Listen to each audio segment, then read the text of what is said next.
The unexpected arrival. The day everything changed started like any other for Tay.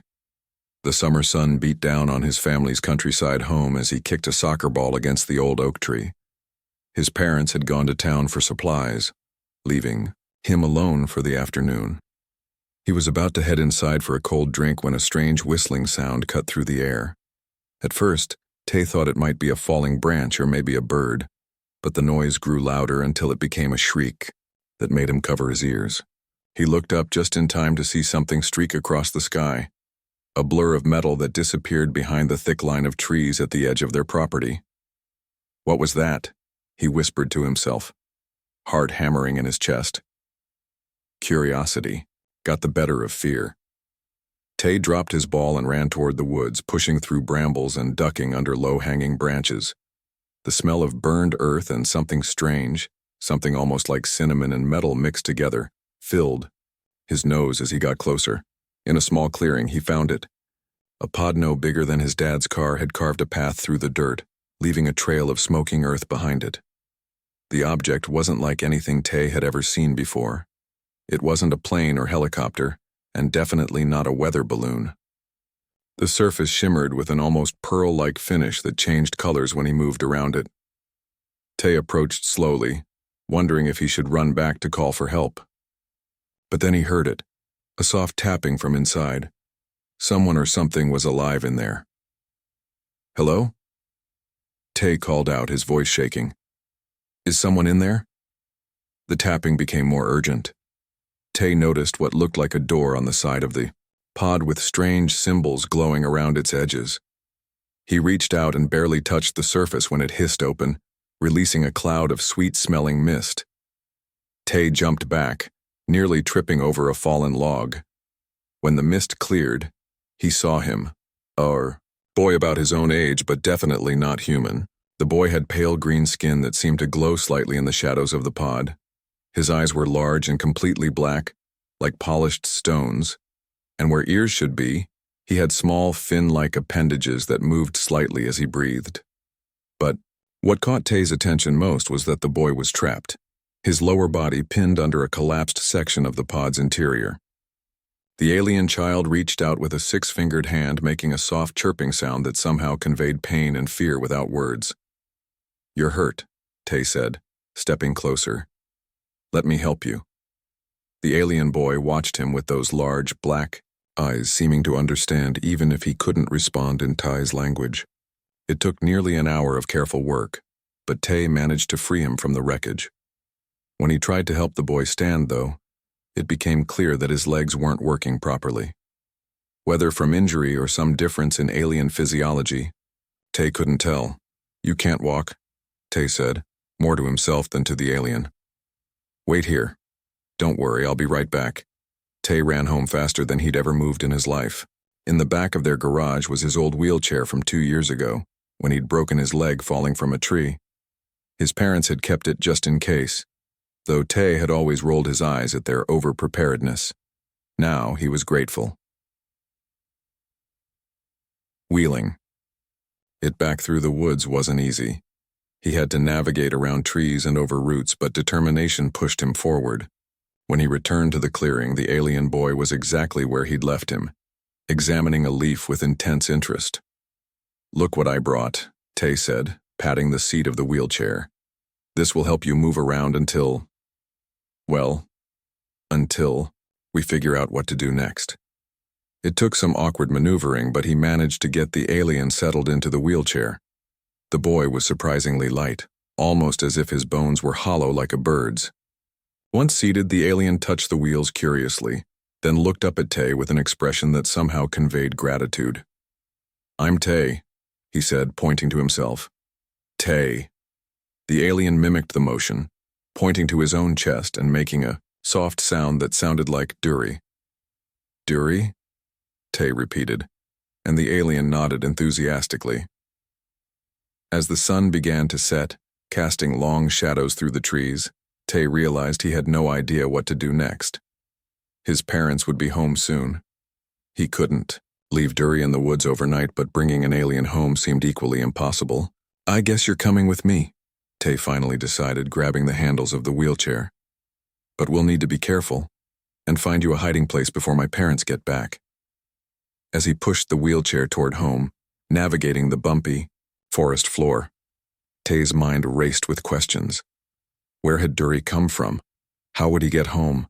And most importantly, how long could Tay keep an alien hidden in his house? What Tay didn't know yet was that this was just the beginning of the most incredible friendship of his life, one that would change not just his world, but perhaps two worlds, forever. The first night with Dury was the hardest. Tay managed to sneak the alien boy into the storage shed behind his house just minutes before his parents' car pulled into the driveway. He arranged old blankets into a makeshift bed, positioned the wheelchair nearby, and left a flashlight within reach. "Stay here," Tay whispered, making a staying motion with his hands. "I'll come back when everyone's asleep." Dury blinked those large black eyes, reaching out to touch Tay's hand briefly. The alien's skin felt warm, almost like touching a smooth riverstone that had been sitting in the sun all day. That night, Tay barely touched his dinner. His mind kept wandering to the shed and his unexpected visitor. As soon as he heard his parents' bedroom door close, he stuffed his pillow under his blankets to look like a sleeping body, then slipped out through his window with a backpack full of supplies. The moon cast long shadows across the yard as Tay crept toward the shed. He worried Dury might be scared, but when he opened the door, he found the alien examining the garden tools with fascination, especially an old kaleidoscope Tay's grandfather had left there years ago. "You like that?" Tay asked, setting down his backpack. He pulled out a notebook and some colored pencils. If they couldn't speak the same language, maybe they could draw. Tay sketched a simple picture of Earth, then pointed outside toward the stars. Dury understood immediately. He took the pencil in his six-fingered hand and drew another planet, one with two moons, and what looked like vast oceans wrapped around, small islands of land.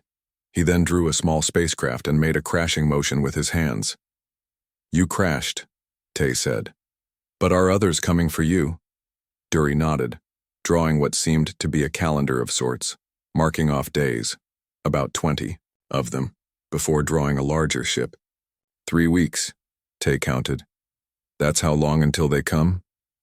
Another nod. Tay felt a mix of relief and, strangely, a bit of disappointment. 3 weeks wasn't that long, but it was still plenty of time for someone to discover Dury. The next morning, Tay woke early and sneaked out to check on his new friend. Dury was awake, looking uncomfortable in the cramped space. "Want to see outside?" Tay asked, gesturing to the wheelchair and then to the door. Dury's face lit up, those black eyes somehow expressing excitement despite their lack of pupils. Tay helped him into the wheelchair and carefully wheeled him out of the shed. His parents had already left for work, giving them the freedom to explore the property. The alien boy was mesmerized by everything. The way dew collected on spider webs, how birds called to each other from the trees, even the texture of the dirt path under the wheelchair's tires. Tay found himself seeing his everyday world through new eyes. The ordinary became extraordinary when viewed through Dury's fascination. At the small stream that ran through the back of their property, Dury made an excited chirping sound.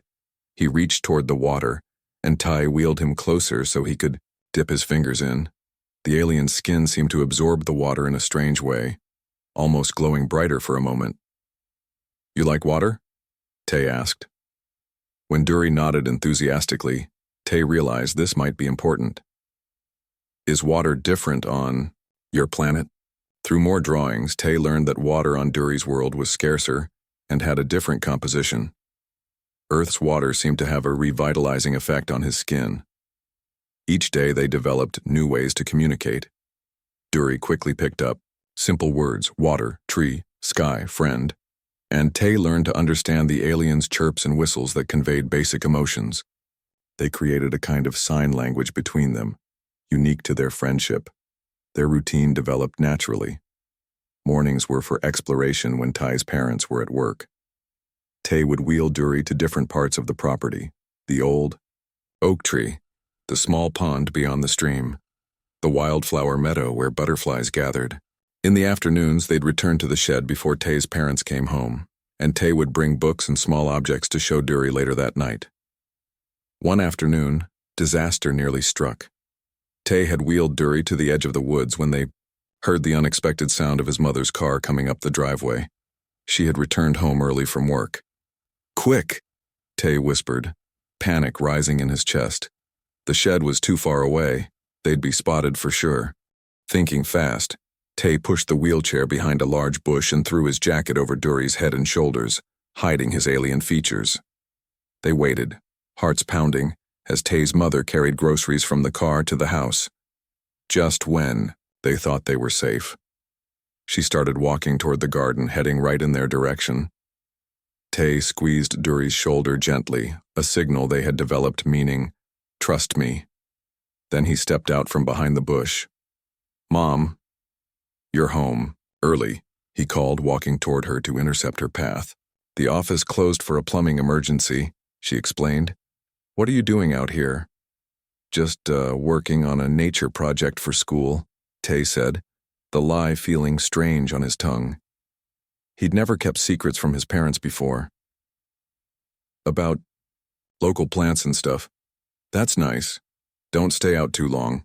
Looks like rain coming," she said, heading back to the house. That close call made Tay realize they needed a better hiding place. Over the next few days, he transformed the old treehouse his father had built years ago into a proper shelter. He brought up old cushions, blankets, and even rigged a simple pulley system so he could get Dury up there when needed. What began as a frightening encounter was becoming the most incredible friendship of Tay's life. Though they came from different worlds, literally, they found common ground in curiosity, kindness, and the universal language of friendship that needed no words. And as each day passed, Tay found himself dreading the approaching day when Dury's people would return for him, wondering how life could ever go back to normal after wheeling an alien boy around his backyard.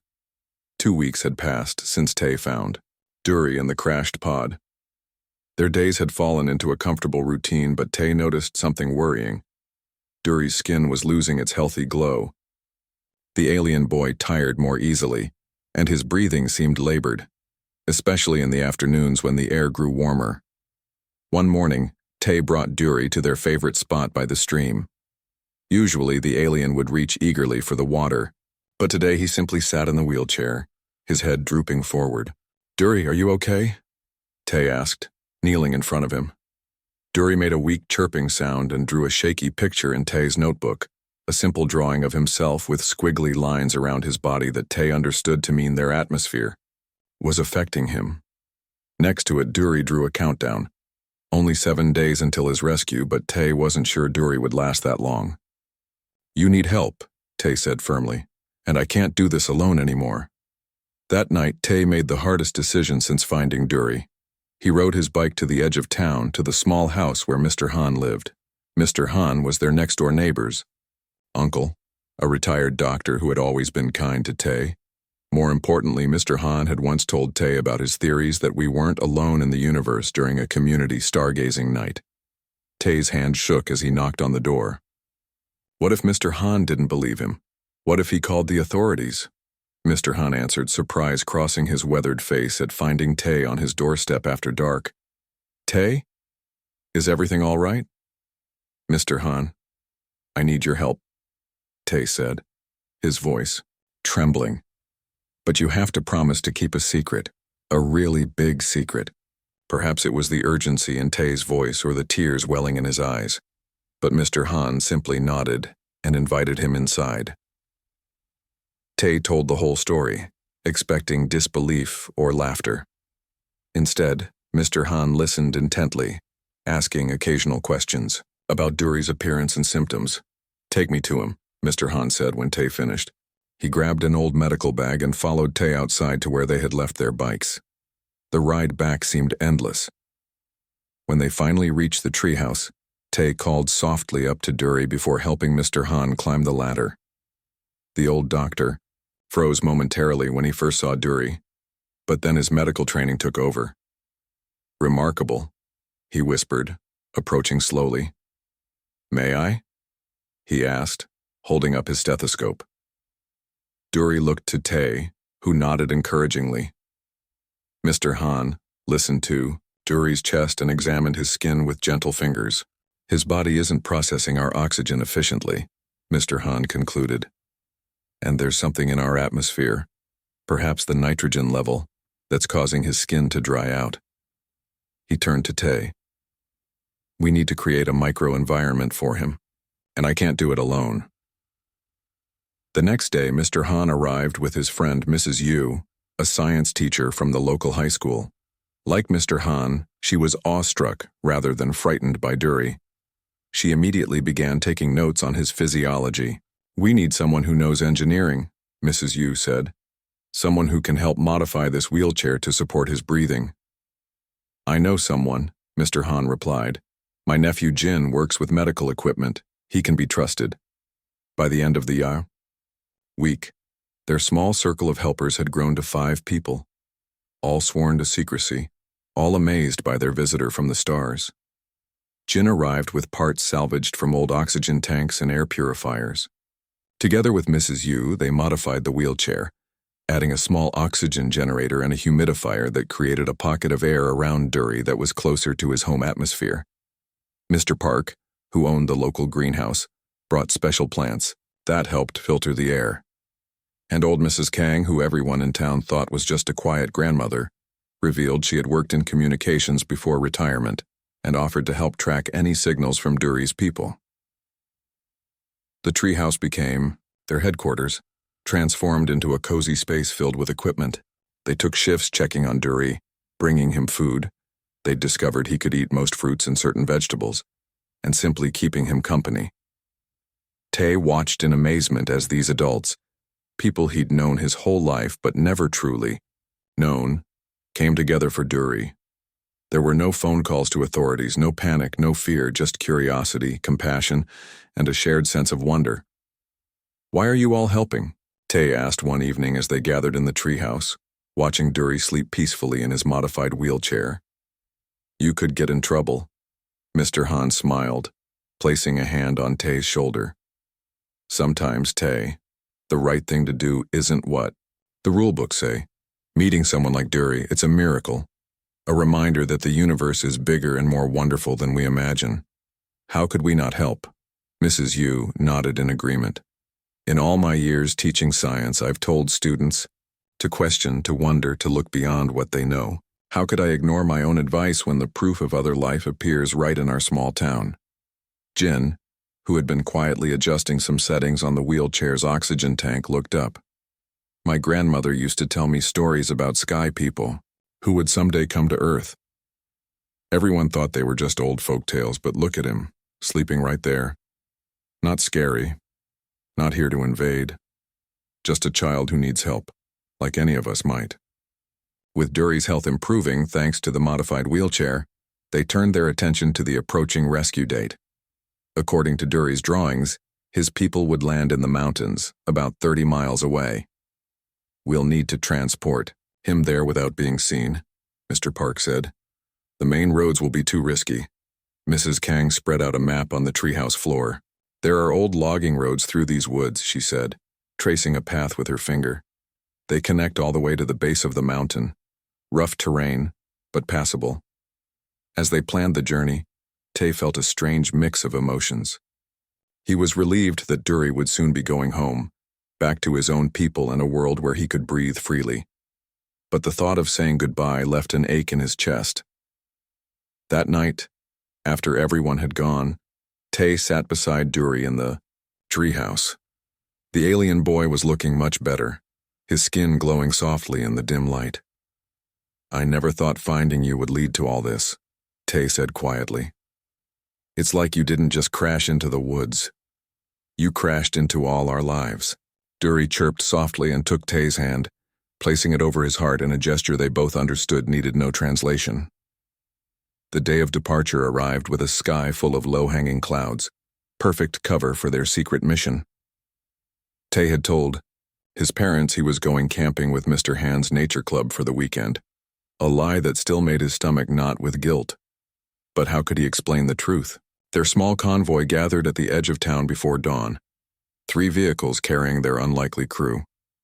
Mr. Han drove his old station wagon with Tay and Dury in the back, the alien's modified wheelchair secured with straps.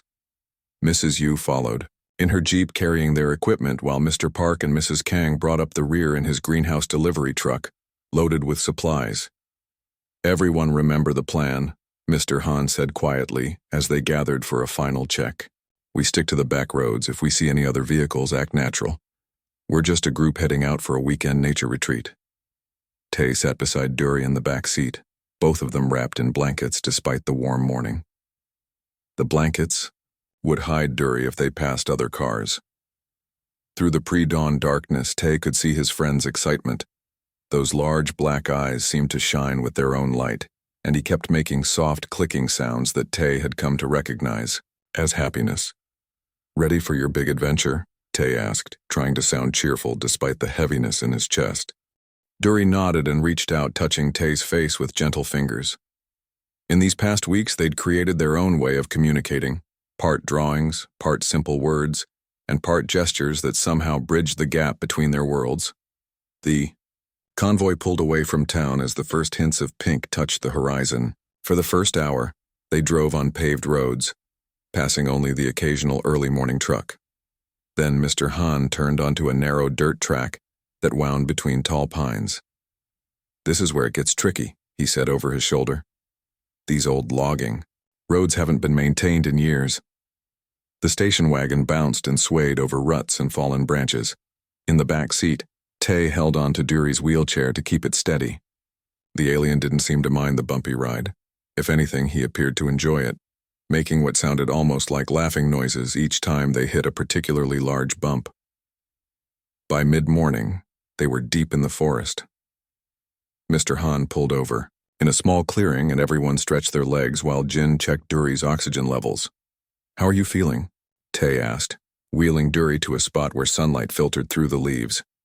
Dury pointed upward, then drew a finger across his own throat before giving a thumbs up, a gesture he'd learned from Tay. The message was clear. The higher altitude was making breathing harder, but the equipment was working. Mrs. Yu approached with her notebook. "Dury, would you mind showing me again where exactly your people will land?" The alien took her pencil and drew a detailed map on a blank page, marking a specific clearing near the top of the mountain ridge. He then pointed to the sun and drew its position lower in the sky. Sunset was their deadline. "We'd better keep moving," Mr. Park said, checking his watch. "That's still a good 5 hours away, even in good conditions." As they continued their journey, the roads became steeper and more challenging.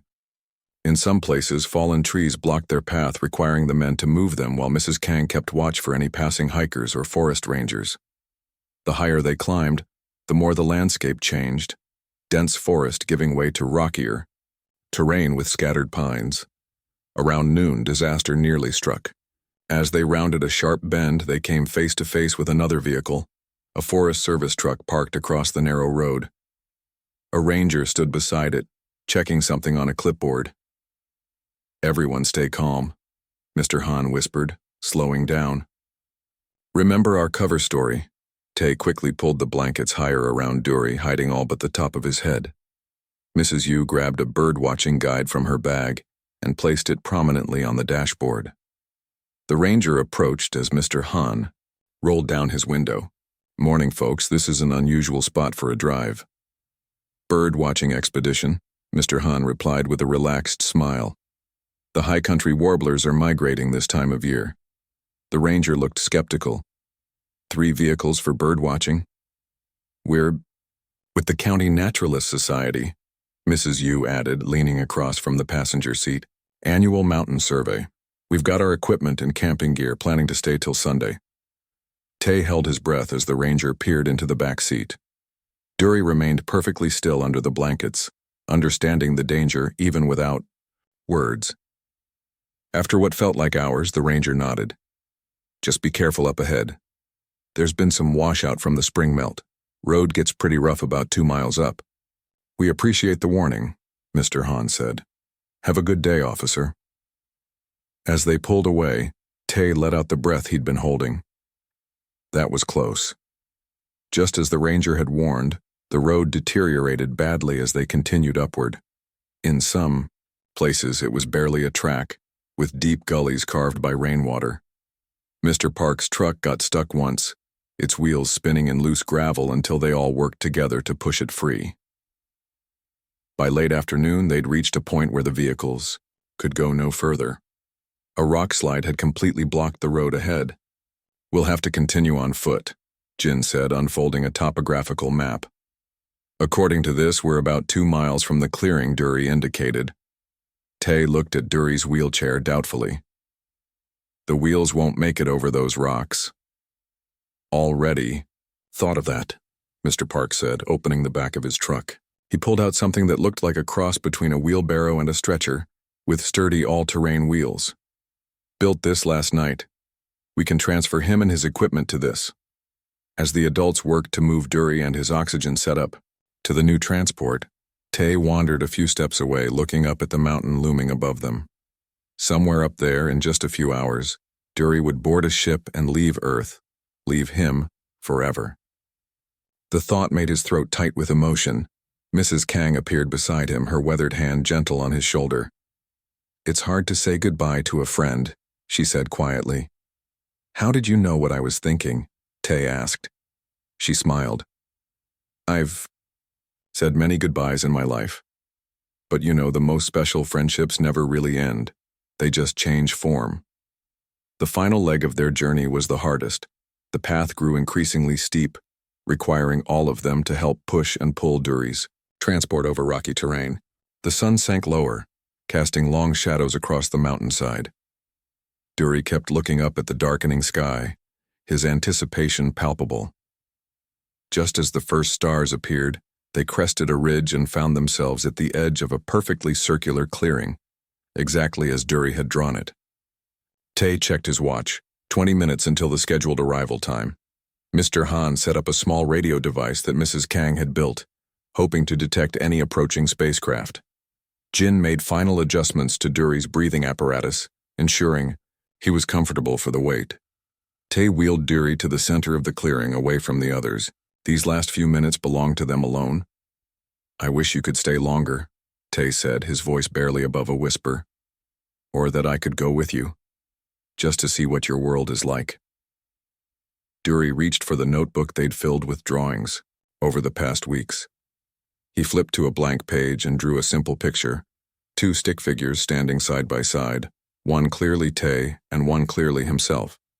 Between them, he drew a strong line connecting their hearts. Then above them both he drew stars, countless tiny stars filling the sky they shared. The message needed no translation.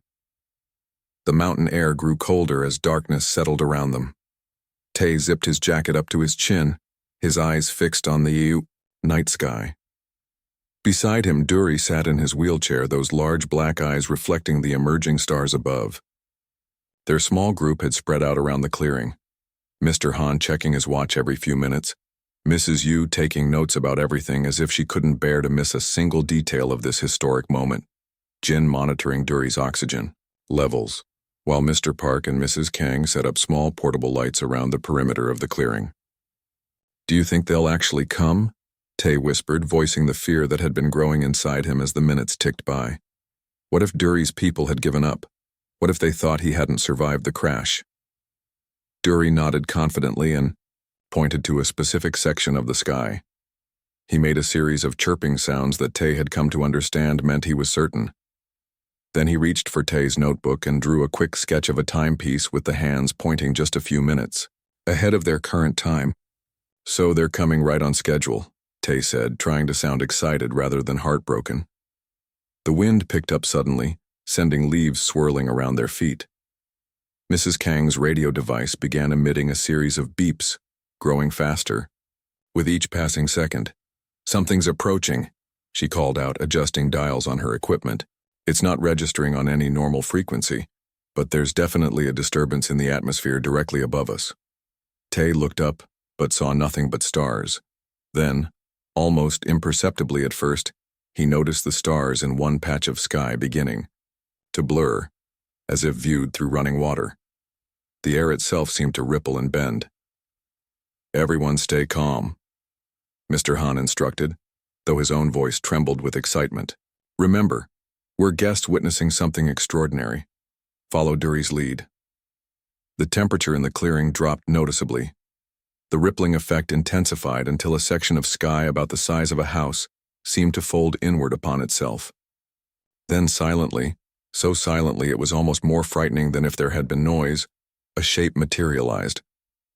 It wasn't what Tay had expected, no flying saucer or rocket ship like in the movies. The craft looked almost organic, with a surface that reminded Tay of the inside of a seashell, iridescent and flowing rather than metallic. It hovered about 20 feet above the ground, giving off a soft blue light that painted everything in the clearing in gentle azure tones. Dury made an excited sound, his hands gripping the arms of his wheelchair. His skin began to glow more brightly than Tay had ever seen before, as if responding to the presence of the ship.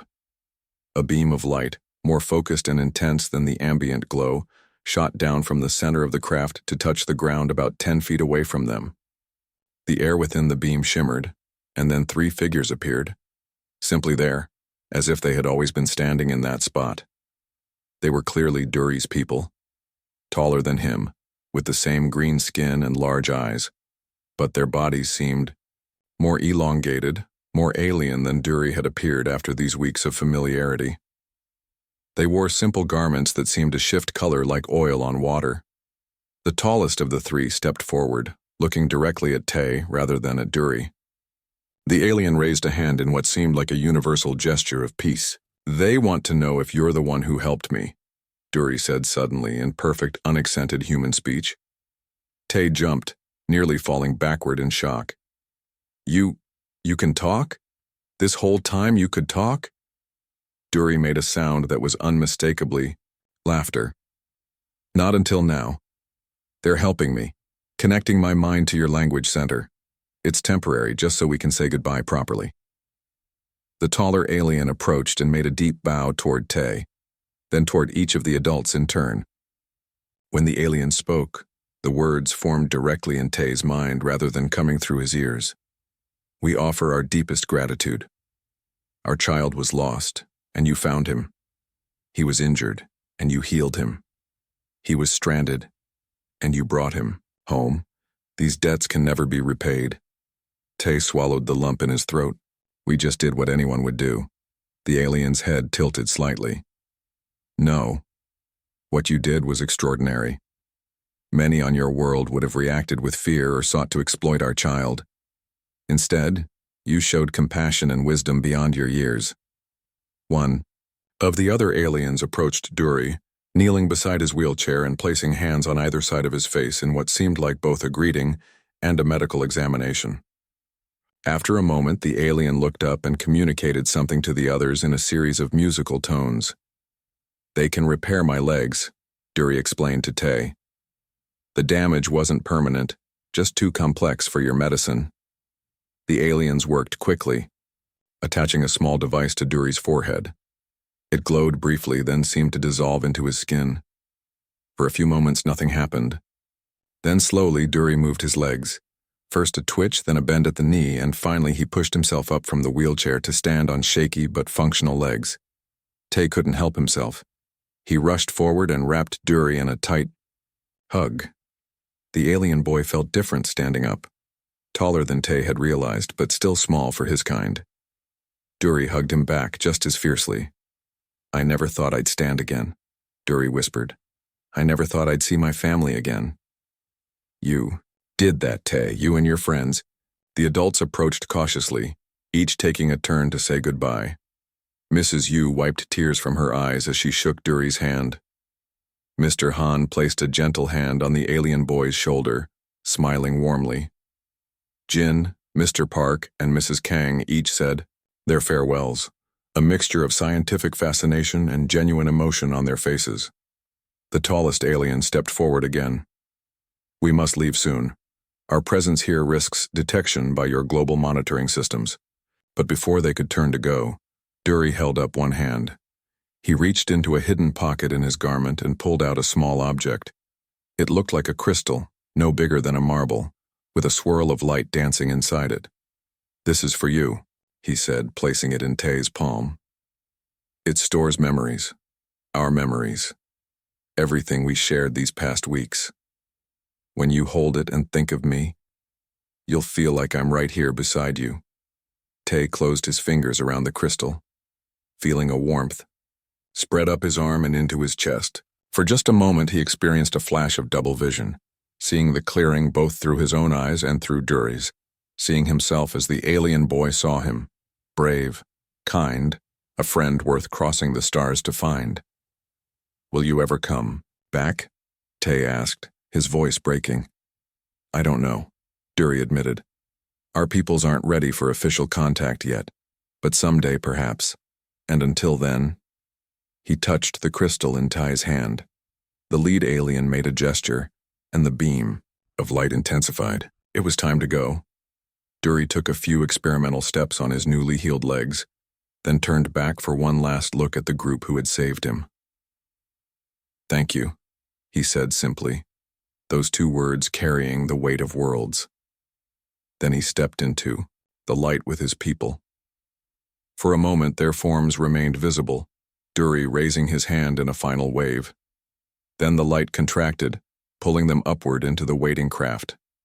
The ship itself didn't roar or blast away like in the movies. It simply wasn't there anymore, leaving only a faint blue afterglow that quickly faded into the darkness. For several minutes, no one spoke. They all stared upward at the empty sky where stars now twinkled innocently, as if nothing extraordinary had happened beneath them. Mrs. Kang was the first to break the silence. "Well," she said softly, "I suppose we should pack up."